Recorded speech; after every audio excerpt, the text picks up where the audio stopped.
자, 그러면 이제 박병창 이사님과 함께 또 우리 검증 받아야 되는 시간이죠. 네. 이거는 몇 번 말씀하셔서 그렇죠, 그렇죠. 아마 네. 지금 이거부터 S24. 24죠. 네, 쓰시는 거 네. 쓰시는구나. 네. 어서 오십시오, 이사님. 어서 예, 오세요. 안녕하십니까. 네. 계속 쓰시면 되겠습니다. 작년 여름에 나가서 예. 뭐 이사님께 더 말씀 안 드릴게요. 그보다 전 모델이에요. 네. 그거보다 전문이.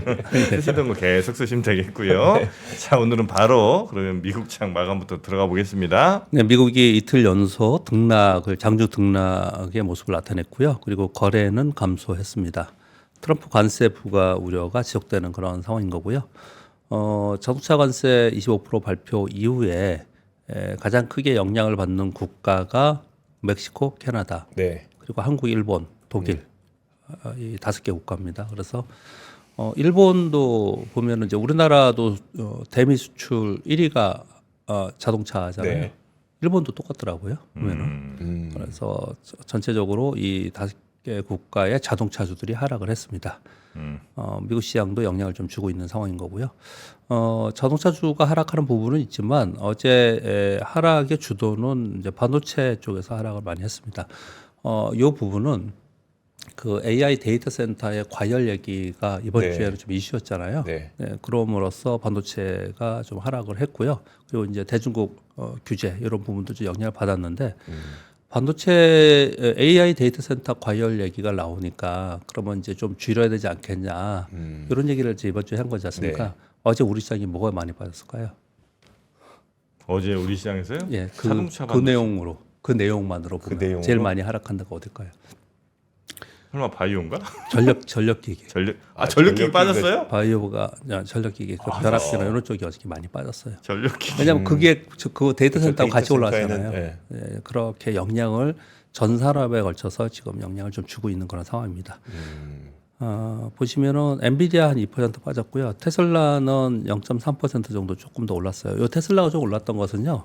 이번 그 자동차 관세에 그래도 가장 영향이 적은 데는 테슬라가 아니냐. 네. 그렇게 얘기를 좀 평가를 좀 하고 있는 것 같습니다. 이틀 연속, 이따 차트를 오늘은 이제 금요일에 차트를 좀 보여드리겠습니다. 네. 오늘 이틀 연속 등락했다 이렇게 보시면 될 것 같습니다. 네. 어제 우리 시장이 굉장히 안 좋았습니다. 코스닥 1.39% 하락, 코스닥 1.25% 하락했는데 이 하락의 폭 때문에 안 좋다는 게 아니고요. 중간에 제가 써놨는데 삼성전자가 0.65% 올랐고요. 삼성전자 우선주가 1.2% 올랐거든요. 삼성전자 우선주도 단일 종목으로 우리 시가총액 상위에 들어있는 거 있는 겁니다. 시가총액 상위 30개 중에 4개 올랐어요. 4개. 네네. 그 중에 2개가 이 삼성전자와 삼성전자 우선주. 네. 전부 다 빠졌습니다. 전부 다. 거의 대부분 뭐 정치 테마나 뭐 이런 거 빼놓고는 거의 대부분 다 빠졌습니다. 어제 마이너스 0.89% 정도 하락 출발을 했는데 약세권에서 계속 있다가 오후에 더 하락하는 모습을 나타냈습니다. 외국인들이 그러면 대규모로 팔았느냐 그런 부분도 아니었습니다. 어제 국내 기관들이 대규모로 매도를 했어요. 금융투자도 프로그램 매도가 있었지만 최근에 연기금 계속 샀지 않습니까? 네. 어제 연기금도 팔았고요. 전 기관이 다 매도하는 그런 모습을 나타냈습니다. 어제가 그럼 왜 그랬냐를 생각을 해보면 그러니까 특징적인 것은 지금 현재는 없지만 어제가 어떤 날이냐면요. 이번 1분기 분기 배당을 받을 오늘 배당 날이래요. 배당 기준입니다. 어제. 네네. 그러면 통상적으로 배당을 받으려고 하는 기관의 매수가 좀 들어올 수 있다고 추정해 볼 수 있잖아요. 최근 그게 시장 영향이 그렇게 커요? 왜냐하면 예. 분기 배당하는 기업들이 분기 배당이 그렇게 좀 많지 많아졌으니까 조금 예전보다는 많아졌잖아요. 조금 많아졌으니까 그래도 오히려 매수가 들어오지 않을까라고 생각해 볼 수 있었잖아요. 네. 근데 그렇지 않았더라고요. 그래서 월말 되면서 매도를 했는데 즉 그런 부분보다는 다음 주에 우려를 지금 하고 있는 것 같습니다. 위험 관리 매도를 좀 하고 있는 게 아닌가 그렇게 생각을 좀 합니다. 그러니까 다음 주에 불확실성이 굉장히 큰 상황인데 그런 상황 속에서 뭔가 좀 보유 수량을 좀 줄인다든지 네. 착실을 한다든지 뭐 이런 모습이 나타나고 있지 않나라고 생각을 좀 합니다. 그런 가운데 정치 테마주가 이틀 연속 급등락을 했고요. 어떤 쪽은 급등했고 어떤 쪽은 급락했고 뭐 이틀 연속 상한가 간종부터 발생이 되고 있고요. 그리고 지금 대규모 화재가 있지 않습니까? 네. 우리 그 자연재해가 좀 발생이 좀 되고 있는데 뭐 농협 관련주, 종묘 관련주, 뭐 또는 뭐 비료 관련주 네. 그리고 모듈 주택 관련주 이런 것들에 대해서는 이제 테마로 엮이면서 어제 상승하는 그런 모습을 보였습니다. 전반적으로는 거의 대부분 섹터와 대부분 종목들이 하락하는 테마만 있는 그런 하루였습니다. 네. 거의 그러니까 4월 2일에 대한 두려움으로 좀 시장이 약간 위축되어 있다 이 정도로 봐야 될까요? 예, 그렇죠. 이제 지금 이제 시황 전망을 좀 보시면 키움증권 보고서 내용을 그대로 그냥 가져왔습니다. 네. 요건 이제 기사에 포털에 뉴스가 다 있는 내용입니다. 한국 증시 4월 변동성 이후에 다시 상승할 것이라는 보고서예요. 4월 초에 트럼프 관세 발효 있죠. 국내 정치적인 불확실성이 이제 탄핵 선고가 4월 초에는 있지 않겠냐. 다음 주에는 네. 이 얘기는 지금 4주째 하고 있어가지고 언제 4주째 이번 주가 뭐 이 변호성이 있지 않겠냐, 불확실성이 있다 이렇게 얘기를 했는데 지금 4주째 지금 가고 있습니다. 다음 주 얘기하면 이제 4주가 되는 거예요. 예. 근데 이제는 진짜 나오지 않겠냐. 요 정치적 불확실성 얘기를 하고 있는 거고 공매도 재개 요 얘기도 저도 계속 하고 있었지 않습니까? 근데 키움증권 보고서가 나왔습니다. 근데 이것으로 인해서 당분간 변동성 장세가 있지 않겠냐. 그런데 통상적으로 증권가에서 얘기하는 변동성 장세라고 하는 것은 위험하다는 얘기를 표현을 쓰는 거예요. 네. 사실 변동성이라는 건 상승 변동성도 있고 하락 변동성도 있는 건데 상승 변동성이 있다고 할 때는 네. 예, 광고 상품에서 그런가 보죠. 광고 상품에서 뭐가 왔나 봐요. 안전 문자가 안전 문자가 왔는데 예. 그러네요. 안전 문자는 유심히 없어도 오나 보네요. 아 그렇습니다. 대단합니다. 네. 네. 네. 어디겠나요? 상승 변동성, 하락 변동성 얘기를 했습니다. 네. 상승 변동성 있을 때는 변동성 장세라고 표현을 잘 안 해요. 예. 하락 변동성에 대한 우려가 있을 때 변동성 장세라고 표현을 합니다. 그리고 나서 우리 시장은 다시 상승 탄력을 받을 것이다라고 했는데 제가 이 보고서를 읽은 게 아니고 이 기사를 봤거든요, 포털에서. 네. 이 기사에서는 그러면 이후에 왜 오를 거냐는 설명이 없어요. 그래서 요까지만 써왔는데 그만큼 일단은 여기 조심하자 요 얘기를 지금 하고 있는 상황인 거고요. 네. 그리고 이번 주 내내 말씀드린 것은 공매도 시행을 앞두고 수급의 변화가 대형 가치주로 매수가 들어가고 있다. 미국은 지금 관세 발표를 앞두고서 두 가지의 큰 관점이 있습니다. 하나는 산업별로는 일정 기업 어떤 기업에는 피해이고 어떤 기업은 수혜이고 막 이렇게 좀 갈리고 있지 않습니까? 예를 들어서 자동차 관세 부과 때문에 그 중고차 기업이죠. 네. 중고차 급등했습니다. 주가가. 네, 그쪽은 실제 좋을 못 것이다. 사니까? 아마 이렇게 이제 차별화가 일어나고 있는 거고요. 그보다 이제 전체적인 시황에서 걱정을 하는 것은 매크로의 네. 경기 위축에 대해서 얘기를 하는 거예요. 이 부분은 처음에 얘기했을 때는 관세 부과를 통해서 결국은 최종 소비자단의 가격이 오르지 않겠냐. 그럼 물가가 오르고 그러면 이제 경기 위축이 되지 않겠냐. 이렇게 얘기를 했던 건데 네. 점차로 물가에도 물가지만 전반적으로 경기 자체가 위축되지 않겠냐. 그래서 경기 침체 가능성이 있다라는 얘기들을 계속 많이 하고 있습니다. 네. 이 부분에 대한 저의 생각은 그래서 또 반복적으로 말씀을 드리는데 굉장히 강하게 하고 굉장히 빠르게 걷어들이고 빠르게 하지 않을까라는 생각을 일단 하고는 있습니다. 근데 네. 지금 현재는 그 우려가 많은 상황 속에 있다. 그렇게 보시면 좀 될 것 같습니다. 지금 쭉 설명드린 것을 차트를 통해서 한번 보도록 하겠습니다. 나스닥에 요즘에 이제 길주가 더 많이 빠지기 때문에 S&P 500이 아닌 나스닥 차트를 가져왔습니다. 나스닥의 일봉 차트입니다. 지난주에 또 보여준 거 그대로입니다. 지난주에는 제가 뭐라고 설명드렸냐면 이렇게 낙폭이 있으면 이 박스권 안에 고점부터는 아니더라도 네. 박스권 하단에서 하향 돌파하고 나서 이 중간 라인 정도까지는 올라서야지 그다음 그게 반등이라고 생각을 한다. 네. 그리고 위로 올라서야지 그 다음을 모색할 수 있다 그랬거든요. 네. 근데 이번 주에 딱 그 근처가 딱 되밀려 버렸어요. 기초 분석 되게 웃기죠. 보면은. 그래서 다시 되밀리는 모습이 나타나서 결론적으로는 네. 이 하락폭의 하단에서 움직이고 있다는 거거든요. 네. 그래서 하단에서 이 극복하지 못하면 즉 18,250포인트로 위로 올라서지 못하면 네. 위로 올라서지 못하면 이거는 힘이 없는 시장이에요. 그래서 하단에서 그냥 등락하는 그런 시장으로 지금 이번 주 내내 있었다. 네. 그리고 이번 주에는 다음 주 이벤트가 있기 때문에 이럴 수밖에 없는 상황이다라고 설명을 드리고 있는 거고 다음 주에는 그럼 어떻게 될 거냐? 결과 나오고 나서 그냥 그 순응해야 되지 않을까? 우리 시장에 순응한다는 표현을 쓰잖아요. 네. 시장에 순응하는 그런 그런 움직임이 나타나야 되지 않을까 생각합니다. 근데 지켜봐야 된다는 얘기입니다. 근데 지금 현재는 이 하단에 있기 때문에 일단 이 위로 올라서야지 그 다음에 여기 가니 많이 얘기가 나올 수 있는 거예요. 네. 네, 그런 상황이 있다는 말씀을 드리겠고요. 그리고 이게 이제 주봉으로 보면 더 극명하게 나타나죠. 지금 3주 동안 이러고 있는 거예요. 윗꼬리, 아랫꼬리, 윗꼬리, 아랫꼬리 이렇게 급락 후에 전형적으로 나타나는 패턴들입니다. 네. 그래서 여기서 어떤 모멘텀이 확실하게 나와야지만 방향을 잡는 거예요. 근데 지금 우려의 모멘텀, 우려의 재료를 지금 가지고 시장이 움직인 거잖아요. 다음 네. 주에 이벤트. 그러니까 그거 나오고 나서 생각보다는 아니네. 또는 굉장히 우려가 되네. 또는 여지가 있네. 네. 분석이 나오겠죠. 네. 그것에 따라 시장을 움직이겠죠. 그러니까 그걸 지금 우리가 모르잖아요. 지금 관세율을 어떻게 몇 %인지도 모르는데. 모르죠. 그러니까 지금 시장은 이런 국면에 있다 설명을 드리는 거고요. 이건 엔비디아의 일봉입니다. 엔비디아 일봉 보면 얘는 근데 엔비디아는 추세 하락한 후에 하단에서 움직이는 모양은 아니에요. 이거 추세 하락이라고 좀 볼 수는 없습니다. 사실은요. 그냥 고점 박스권에서 밀려서 있는 상황이 있어서 엔비디아는 아주 엔비디아가 이제 뭐라고 표현할까 좀 지나치게 얘기하면은 이제 고점 찍고 이제 하락만 이런 표현의 사태는 아니에요. 엔비디아는 그런 모양은 안 나타나고 있고요. 그리고 이건 테슬라입니다. 테슬라는 이제 급등락이 워낙 심했죠. 네, 그러니까 이런 모양이 나타나고 있는 거고 테슬라는 되게 웃기는 게 미국 월가에서도 진짜 테슬라 분석을 어떻게 해야 돼요? 월가에서도 캐시우도 $2,600 아니더라도 네. 댄 아이브스 데나이브스. 예, 아이브스. 그분은 지금 테슬라를 $500인가 $600까지 지금 얘기를 하고 있고요. 그리고 또 다른 IB들은 $130 얘기하는 데도 있어요. 맞아요. $600 대 $130? 네. 뭐 어떡하라는 거예요? 이게 근데 130에 사서 600에 팔면 되잖아요. 그럼 되는 거 아니에요? 예.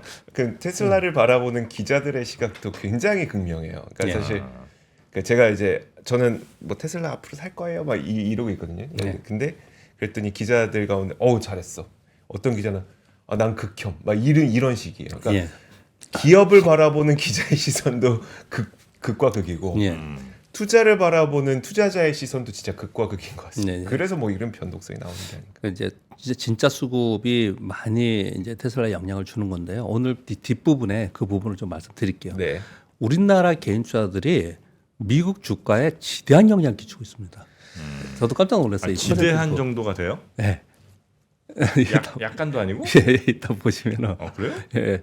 오늘 이제 그 내용을 좀 말씀드리겠습니다. 뉴스 좀 차트 몇 개만 보고요. 그리고 이제 이 코스피 지수입니다. 코스피 지수에 이제 작은 추세를 좀 만들고 있다라는 정도로 말씀을 좀 드리고 있고요. 우리나라 코스피가 상대적으로 강했던 거는 수급의 변화가 있다고 말씀드렸는데요. 이건 삼성전자 저점 찍고 꽤 올라왔습니다. 이건 삼성전자고요. 그리고 이건 포스코홀딩스 더 세죠. 포스코홀딩스는 사실 1차 상승하고 조정 보이고 2차 상승하고 조정 보이고 좀 이러고 있어요. 네. 그럼 포스코홀딩스가 뭐가 달라졌냐? 그런 게 아니잖아요. 네. 근데 수급의 변화가 생긴 겁니다.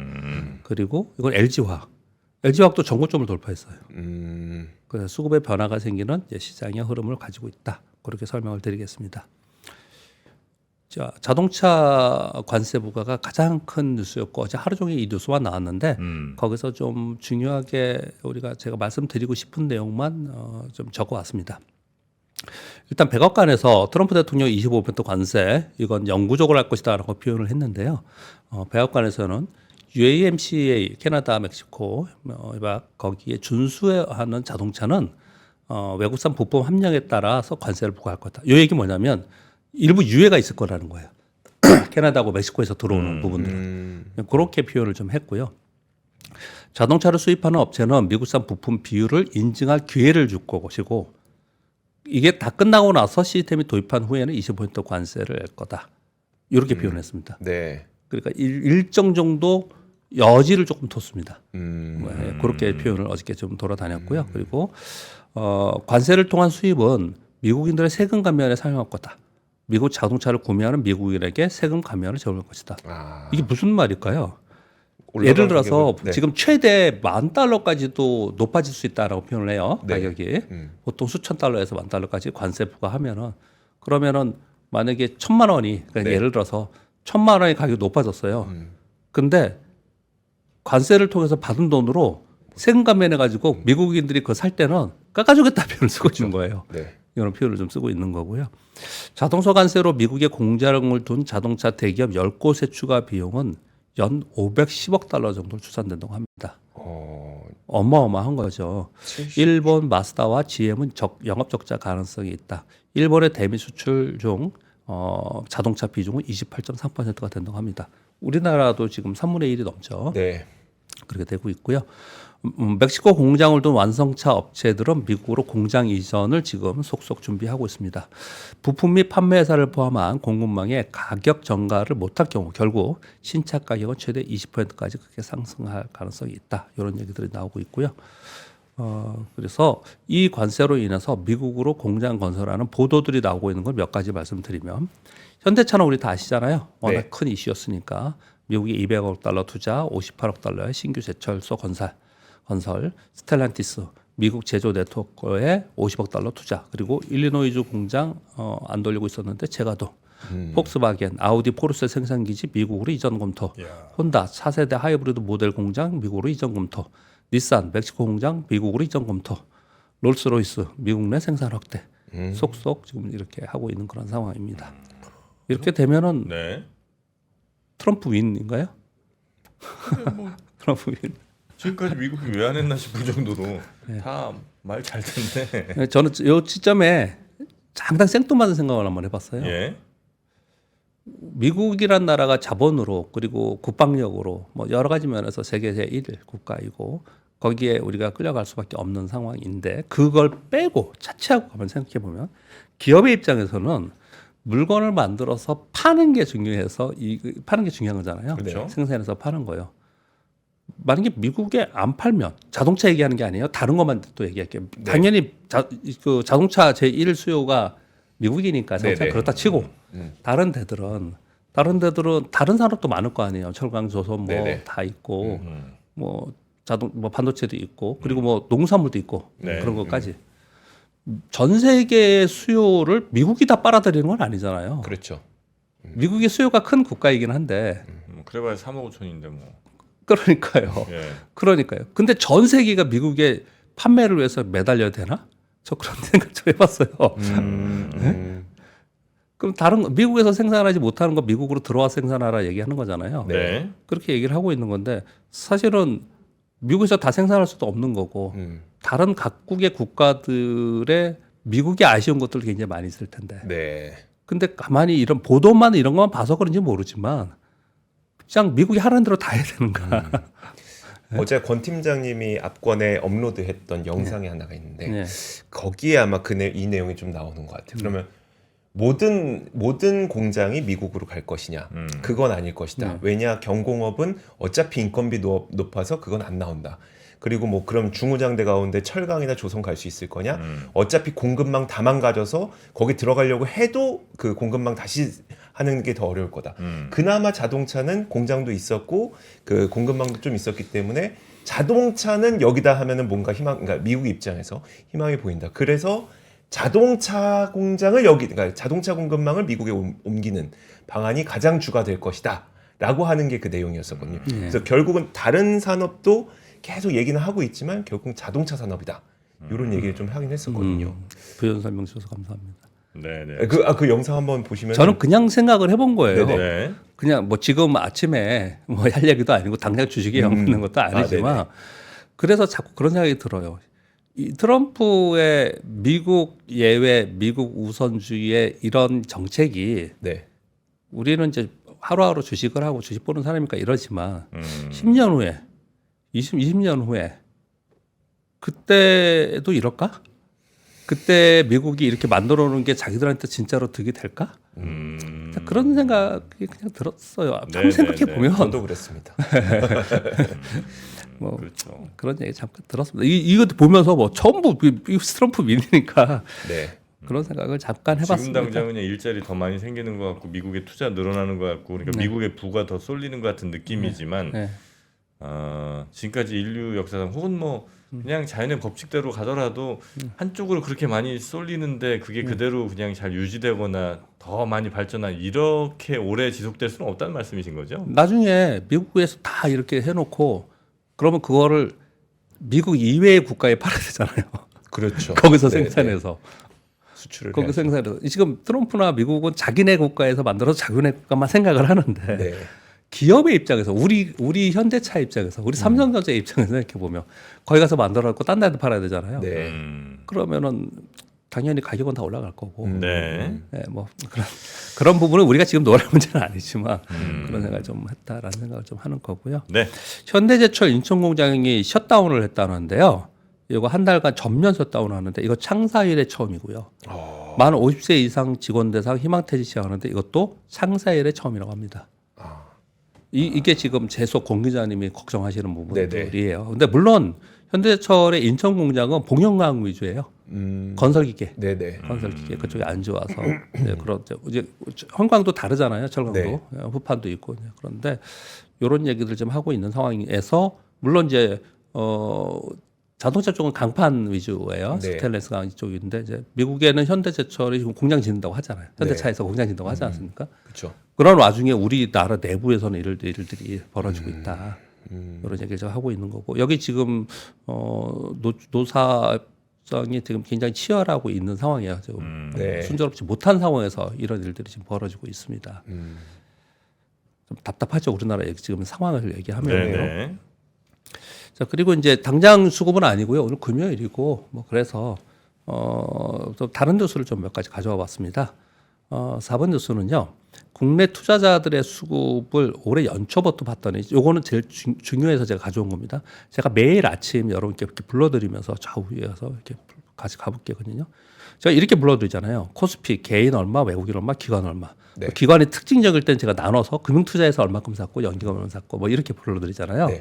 요 수치를 보면 요것만 봐도 그래요. 어제만 봐도 외국인들이 1,196억, 개인이 1,196억 샀고 외국인들이 887억 샀어요. 이거 더하면 얼마죠? 2,000억 정도 되잖아요. 네.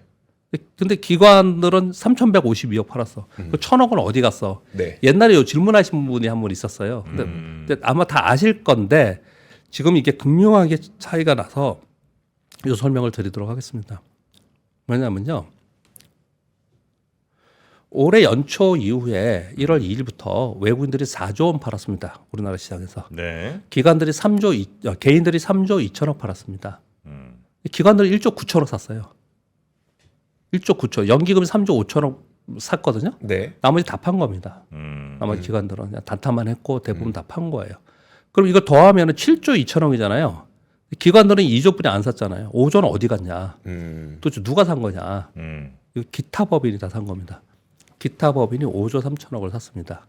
기타 법인이라 하면 스타트업도 있고 일반 법인들 얘기를 합니다. 네. 일반 법인들.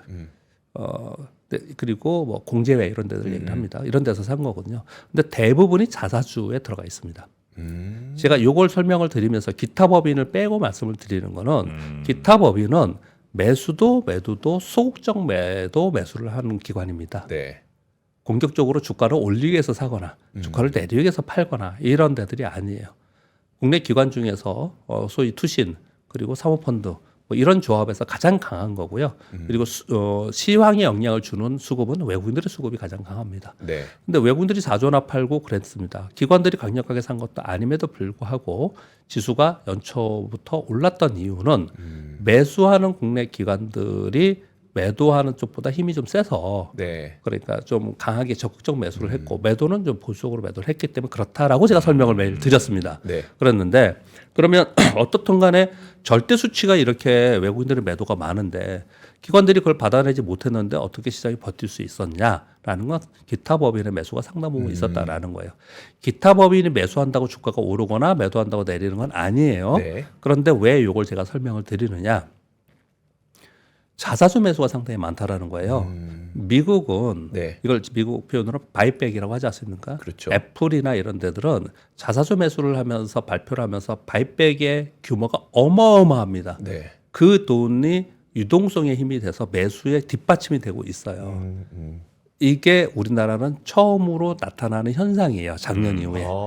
작년 이후에 네. 소위 코리아 디스카운트 밸류업 얘기를 하면서 네. 이 조금씩 바뀌면서 자사주 매입하는 기업들이 많이 생기면서 이런 일들이 벌어진 거예요. 그래서 이 부분도 우리 밸류업 정책 하시는 분들한테 상당히 중요한 겁니다. 이게 그 설명을 하나 드리겠습니다. 네. 그리고 공매도를 다음 주 월요일부터 합니다. 외국계 증권사에서는 국내 공매도를 하는 것을 나쁘게 보지는 않아요. 맥쿼리에서도 이런 이제 보고서를 냈습니다. 공매도 전면 재개. 그래서 보고서 제목이 공매도 재개와 알파 찾기입니다. 부정적이라기보다는 중립 내지는 긍정 이벤트로 본다. 초기에 약세를 보인 뒤에 일정 정도 이후에는 초과 수익률을 기록할 것이다. 요거는요 그냥 하는 말이 아니에요. 데이터가 있습니다. 과거에 공매도 중지 후에 새로 했을 때 초기에 어땠고 한 달 동안 어땠고 두 달 동안 어땠고 요 데이터들이 다 있는데 실제로 그 이후에는 좀 좋아졌습니다. 그러나 중요한 건 뭐냐면 이전에 공매도 재개 후에 봤더니 어디가 제일 안 좋았냐, 두들겨 맞았냐, 한마디로 헬스케어, 소프트웨어, 통신주 쪽이 성과가 저조했다. 그리고 공매도 재개 이후에는 전반적으로 종목 수가 막 늘어나면서 지수를 끌어올리는 게 아니고 일부 지수 관련 대형 가치주에서 지수를 뒷받침하고 나머지에는 공매도 맞는 종목이 훨씬 많더라는 거예요. 네. 그래서 종목 성장의 알파가 중요하다. 그래서 공매도 재개 후 알파 찾기라는 보고서를 냈다라는 거예요. 이게 지금 이번 주 내에도 우리 시장이 벌어진 거예요. 네. 이번 주에도 우리 시장이 아주 그렇게 나쁘지 않고 그래, 어제는 빠졌지만 그랬단 말이에요. 근데 지수는 괜찮았는데 삼성전자 오르고 LG화 오르고 포스코홀딩스 오르고 현대차 오르고 네. 뭐 LG그룹도 L전자, LG는 또 언제 그런 얘기 우리 했어요. 근데 걔네들 올랐단 말이에요. 근데 중국들은 빠진 종목이 훨씬 많아졌습니다. 네. 그 얘기를 지금 설명을 하고 있는 거예요. 네, 그런 관점에서 시장을 바라봐야 된다. 지금 이거는 지수의 관점 이런 부분이 아니다라는 설명을 하고 있습니다. 네, 그렇게 보셔야 될 것 같습니다. 즉 우리가 느낄 때는 공매도하면 시장 개판데 되게 안 좋아 막 이러잖아요. 네. 그거는 우리가 거래하고 있는 종목들 그리고 우리가 체감으로 느낄 때 그렇다라는 표현을 좀 쓰는 거예요. 그렇게 말씀드리겠고요. 네. 오늘 리포트 중에 어제하고 그저께 이틀 동안 제일 많이 돌아다닌 겁니다. 혹시 이 기자님 이거 보셨어요? 한국은행 발표한 거? 아니, 한국은행 발표는 못 봤어요. 이게 제일 많이 회자가 많이 된 내용입니다. 네. 미장에 너무 올빵하지 마라. 예. 결론은 그거예요. 한국은행이 근데 이런 것도 내요? 그러니까 한국은행에서 왜? 다들 그런 거예요. 한국은행에서 왜? 네. 혹시 무슨 의도가 있나? 모르게 할 정도로 이런 보고서를 냈는데 한번 제가 읽어드리도록 하겠습니다. 우리나라 개인 투자들이 미국 시장에 얼마나 쏠림 현상이 있었고 그리고 얼마나 기여했고 영향도가 있었는지 그런 걸 좀 볼 수 있는 대목입니다. 일단 우리나라 개인 투자들 서학개미 분들 이제는 분산 투자가 필요할 때다. 보고서 제목입니다. 한국은행에서 해외 투자 분석팀에서 보고서를 내놓은 겁니다. 네. 내놓은 겁니다. 좀 읽어드리겠습니다. 요 첫 페이지는요. 개인 투자들의 해외 주식 투자는 2020년 코로나 팬데믹 이후 급격히 확대되었습니다. 투자의 대부분이 미국 주시장에 집중되었고 그중에서 M7 등 인지도가 높은 종목과 레버리지 ETF 등 리스크가 큰 상품에 투자가 쏠린 것으로 나타났습니다. 이러한 투자 형태는 하방 리스크 등 변동성에 취약할 수 있는데 특히 2022년도에 미국 금리 인상기에 미 증시가 부진할 당시에 개인 투자자들은 S&P 500 지수보다 훨씬 더 큰 손실을 봤습니다. 트럼프 2기 정부에 들어서서 정책 불확실성 등으로 미국 주식시장에 대한 변동성 우려가 확대되고 있는 바 안정적인 투자 이익을 얻기 위해서는 미국 일부 종목에 대한 편중을 줄이고 국내외 다른 종목에 다른 종목에 대한 투자를 늘려 위험을 분산할 노력이 필요해 봅니다. 네. 정프로의 말씀대로 한국은행에서 계시는 분들이 우리 개인 투자자들을 위해서 이런 보고서까지 써야 되나? 처음에 이제 그런 생각이에요. 네. 근데 있는 그대로 그냥 보시면 될 것 같아요. 2019년 말 개인 투자들의 해외 투자 잔액이 152억 달러였는데요. 2024년 말엔 1,161억 달러 됐습니다. 이게 얼마나 많냐면요. 여기 차트가 이게 되게 긴 보고서입니다. 네네. 거기서 제가 몇 가지만 가져온 겁니다. 이 보시면 전체가 우리 진짜 해외 투자자가 엄청나게 많아요. 이게 지금 10억 달러니까 7천억 달러가 넘는 거 8천억 달러 가까이 되는 거예요. 전체적으로는요. 네. 그러면 얼마죠? 8천억 달러잖아요. 100조니 800조에 800 천조 되는 거 아니에요? 천조 되네. 천조. 예. 예. 지금 8천억 달러까지 되는 거예요. 여기 중에 이제 천조국이네 우리나라. 116억 달러가 이제 개인 투자자이고 그리고 그리고 금융기관, 일반 정보 이렇게 지금 되어 있고요. 그리고 그 다음 읽어드릴게요. 같은 기간 연기금 등 기관 투자가는 약 2배 정도 증가했는데 개인들은 지금 152에서 1161억대까지 어마어마하게 개인 투자가 늘었다는 거예요. 네. 개인의 미국 투자 비중은 2019년 말 58.2%였는데 2024년 말 88.5%, 지금 현재는 90.4%. 보시면요, 요거예요. 개인 투자들의 비중을 봤을 때 미국이 95.1%, 나머지는 여기 그냥 5% 이렇게 지금 되어 있다라는 표현을 좀 쓰는 거예요. 그리고 투자 상위 10개 종목은 M7과 나스닥 및 S&P 추종 ETF에 치중되어 있다. 2019년 말 19억 달러에서 2025년 올해 3월에 보니까 371억 달러가 됐다. 지수 ETF는 레버리지 및 인버스 종목을 선호하는 경향이 있더라. 이 얘기는 뭐냐면요. 아까 제가 말씀드린 것 좀 얼마나 우리가 영향도가 있는가를 볼 겁니다. 자, 1위 테슬라, 엔비디아, 애플, 팔란티어, 뭐 마이크로소프트, QQQ 이렇게 쭉 있어요. 쭉 있는데 여기에 시가총액이에요. 여기가요. 네. 시가총액인데 우리나라 개인 투자자가 갖고 있는 비중이거든요. 요 금액이거든요. 네. 이거 나누기 이거 한 비중이잖아요. 그렇죠. 이 비중을 보면 테슬라 2%예요. 팔란티어 1.5%, QQQ 3배짜리 11.9%. 굉장히 높죠. 이 지금 네. SCHD 요거는 배당주예요, 배당. 배당 2.5%. 요 최근에 이걸 제일 많이 사고 있다고 합니다. 네. 비중이 이렇게 되고 있어요. 근데 이거 얼마 안 되네. 아니 그렇지 않죠. 11%. 우리나라 주식도 비교를 해보면은 이게 충분히 움직일 수 있는 정도의 비중인 거고요. 또 하나는 뭐냐면 여기서 지금 걱정을 하고 있는 부분은 뭐냐면 특히 ETF 투자를 많이 하는데 ETF는 거의 대부분 레버리지를 많이 한다는 거예요. 그리고 인버스도 선호하는 경향이 있다라는 건데 ETF는 또 더 놀랍습니다. 이거 볼게요. 이게 지금 1위가 QQQ고 여기 금액을 보면은 여기 10억 달러니까 20억 달러예요. 이게 네. 이게 18억 달러 뭐 이렇게 된 거예요. 40%요? 예, 여기 보면 테슬라 2배짜리는 40%예요. 최대 수준. 이 ETF의 40%를 우리가 갖고 있다라는 거예요. 와. 여기 보면요. 예. 여기 보시면 ETF는 11.9, 22%, 4%, 18%, 14% 이렇게 갖고 있던 거예요. 지금 이 시가총액 대비 비중을 보면은 엄청나네요, 진짜. 요 데이터를 보면 그렇습니다. 요 데이터를 보면은. 그래서 아니, 40%를 우리나라가 갖고 있지. 근데 이건 지금 네. 전부 다 뭐냐면 레버리지예요. 3배, 2배 이렇게 레버리지들. 이런 쪽에 현중을 많이 하고 있더라. 이 보고서를 낸 거예요. 그러면서 최근 미국 증시에 대한 부정적 전망이 많이 나오고 있으니 변동성 확대에 좀 대비 좀 했으면 좋겠다.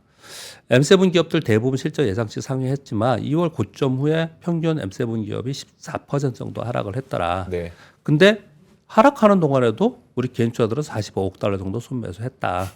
그냥 무조건 그것만 보지 말자. 이런 얘기를 했는데 자, 이거를 저는 다른 쪽의 시각도 말씀을 드리겠습니다. 이 기간 동안 미국 시장이 얼마나 올랐습니까?